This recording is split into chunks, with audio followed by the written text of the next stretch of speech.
వలన ముఖ్యంగా నిరుద్యోగుల వల్లనే కాంగ్రెస్ పార్టీ అధికారంలోకి వచ్చింది.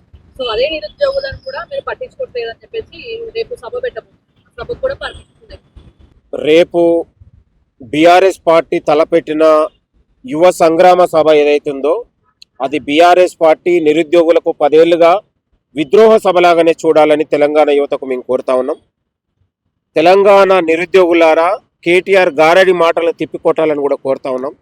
10 ఏళ్ళు అధికారంలో ఉన్నప్పుడు తెలంగాణ యువత భవిష్యత్తు కానీ ఉద్యోగాల భర్తీ కానీ గ్రూప్ 1 లాంటి పరీక్షను కూడా 10 ఏళ్లలో కూడా నిర్వహించలేని అసమర్థులు ఇవాళ వాళ్ళకు సడన్లీ తెలంగాణ యువత భవిష్యత్తు గురించి ఉద్యోగాల భర్తీ గురించి మాట్లాడే అర్హత కేటీఆర్ కుందా అని ఈ సందర్భంగా నేను మాట్లాడుతూ ఉన్నాను.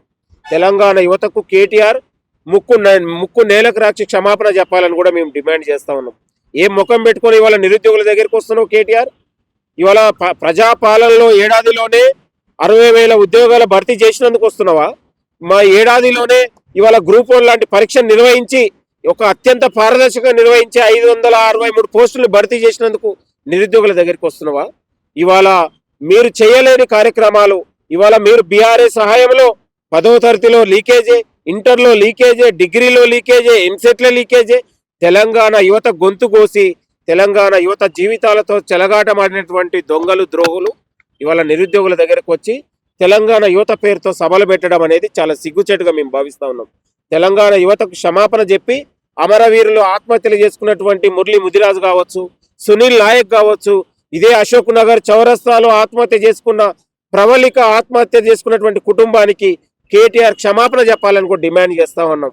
అశోక్ నగర్ చౌరస్తాలో ఉద్యోగాలు రాసి 4 పరీక్షలకు ప్రిపేర్ అవుతున్నటువంటి ప్రవళిక ఆత్మహత్యను ఇదే కేటీఆర్ అశోక్ నగర్ లో ప్రెస్ మీట్ పెట్టి ఇవాళ ప్రవళిక ఆత్మహత్య నిరుద్యోగ ప్రేమ కథలాగా మార్చినటువంటి దుర్మార్గులు మీరు ఇవాళ నిరుద్యోగుల గురించి మాట్లాడతారా? తెలంగాణ యువత భవిష్యత్తు గురించి మీకు ఆలోచన చేస్తే తెలంగాణ యువత ఎందుకు గగ్గోల పెడతా ఉంది? ఎందుకు లక్షలాది మంది రోడ్ల మీదకి వచ్చి బీఆర్ఎస్ హఠావోను ఎందుకు నిలదీస్తారు?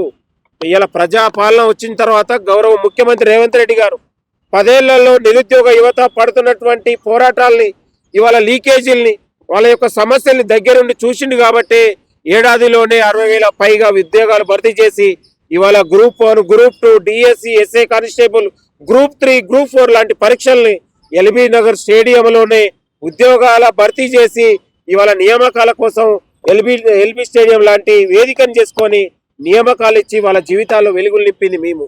ఇవాళ దావోస్ అయినా, జర్మనీ అయినా, జపాన్ అయినా తెలంగాణ యువత భవిష్యత్ కోసమే ముఖ్యమంత్రి గారు విదేశాలకు వెళ్ళి పెట్టుబడి తెచ్చి ఇవాళ ప్రైవేట్ రంగాలలో కూడా తెలంగాణ యువతకు ఉద్యోగాలు ఉండాలనేది ఆలోచన చేసింది ఈ ప్రభుత్వం.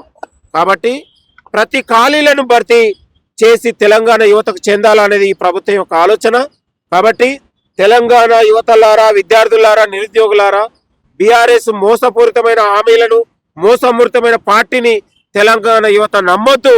10 ఏళ్లలో ఉరేసినటువంటి బీఆర్ఎస్ పార్టీ ఇవాళ సింపతి కోసం మరొకసారి తెలంగాణ యువతను రెచ్చగొట్టి కార్యక్రమాలు చేస్తూ ఉంది. తెలంగాణ యువత ఆలోచించాలని కూడా మేము కోరుతా ఉన్నాం. మీకు అండగా కాంగ్రెస్ పార్టీ ఉంది. మీకు విశ్వాసం, నమ్మకం, భవిష్యత్తు కోసం ప్రజాపాలన ఉంది. మన ముఖ్యమంత్రి రేవంత్ రెడ్డి ఉన్నాడు అనే విషయాన్ని మీ అందరికి గుర్తు చేస్తా ఉన్నాను. వయో పరిమితితోని రిటైర్డ్ అయిన అధికారులతోని 10 ఏళ్ల పాటు వాళ్ళ పాలన నడిపిస్తే రిటైర్డ్ అయిన అధికారులు తొలగించి వాళ్ళ స్థానంలో నిరుద్యోగులకు ఉద్యోగాలు ఇచ్చి ఈ ప్రభుత్వం పాలన నడుస్తూ ఉంది. ఎవరి పారదర్శకత ఉందో అనేది తెలంగాణ యువత తెలుసుకోవాలి. ఎవరు నిజాయితీగా ఉన్నారనేది తెలంగాణ యువత తెలుసుకోవాలి. ఎవరు నిరుద్యోగుల గురించి ఆలోచన చేస్తున్నారనేది తెలంగాణ యువత, విద్యావంతులు, నిరుద్యోగులు, విద్యార్థులు ఆలోచన చేయాలని కూడా ఈ సందర్భంగా గుర్తు చేస్తా ఉన్నాం. కాబట్టి బీఆర్ఎస్ పార్టీకి తెలంగాణ యువత గురించి, ఉద్యోగాల గురించి, యువత గురించి మాట్లాడే అర్హత వాళ్ళకు లేదు. 10 ఏళ్లలో ద్రోహం చేశారు, మోసం చేశారు, లీకేజీలకు పాల్పడ్డారు, తెలంగాణలో ఉద్యోగాలు అమ్ముకున్నారు. వాళ్లకు ముమ్మాటికి ద్రోహం తలపెట్టి ఇవాళ వాళ్ళు మన దగ్గరకు వస్తా ఉన్నారు.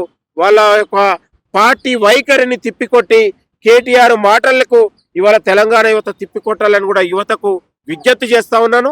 మీకు అండగా కాంగ్రెస్ పార్టీ ఎప్పుడూ ఉంటది. ఇవాళ ప్రతి తెలంగాణలో, ప్రతి శాఖలలో, ప్రతి ఖాళీలను భర్తీ చేసి మీకు ఇవ్వాలనేది ముఖ్యమంత్రి గారి యొక్క సంకల్పం అనే విషయాన్ని మరొకసారి గుర్తు చేస్తా ఉన్నాం. 7,400 పోస్టుల్ని ఎస్ఏ కానిస్టేబుల్ భర్తీ చేసింది. ఆర్థిక శాఖ అప్రూవల్ తోని భర్తీ చేసింది. మరికొన్ని రోజులలో ఖాళీలు ఏదైతుందో భర్తీ చేయడానికి ప్రభుత్వం సిద్ధంగా ఉంది. నోటిఫికేషన్ ఇస్తే కేటగిరీ వైజ్ కొన్ని జిల్లాలకు చూస్తూ ఉంటామని చెప్పేసి నిరుద్యోగుల బాధ. ఇప్పుడు నిరుద్యోగుల యొక్క న్యాయబద్ధమైన ప్రజాస్వామ్య డిమాండ్ను ప్రభుత్వం ఎప్పుడు అంగీకరిస్తుంది. మేము నిరుద్యోగుల పక్షమే. వాళ్ళ యొక్క ఆలోచనను, వాళ్ళ యొక్క డిమాండ్ను ఎప్పుడు కూడా మేము కాదనట్లేదు. కాబట్టి ఈ నిరుద్యోగుల మధ్యలో ఈ దొంగలు దుర్మార్గులు చేరి మీ యొక్క ఆలోచనలను మీ యొక్క ఉన్నటువంటి మధ్య చెదరగొట్టి ప్రభుత్వం పైన వ్యతిరేకత పెంచే కుట్రను చేస్తూ ఉన్నారు. దాన్ని గమనించాలని మీకు కోరుతా ఉన్నాను. మేము ఇంతకుముందు చెప్పాను, నేను తెలంగాణలో ప్రతి ఖాళీలను భర్తీ అనేది అది నిరుద్యోగుల కోసమే జరుగుతుంది. నిరుద్యోగులకు ఇవ్వాలనేది ఆలోచన ముఖ్యమంత్రి గారిది. దయచేసి బీఆర్ఎస్ పార్టీని నిరుద్యోగులు తిప్పికొట్టాలని కూడా కోరుతా ఉన్నాను. చర్చలు జరపండి, దొరకలేదు. చర్చలతోని ఉద్యోగాలు రావు. కాబట్టి తెలంగాణ యువత భవిష్యత్తు కోసం ముఖ్యమంత్రి గారు ఆలోచన చేస్తా ఉన్నారు. ఈ ప్రభుత్వం ఉంది. Thank you.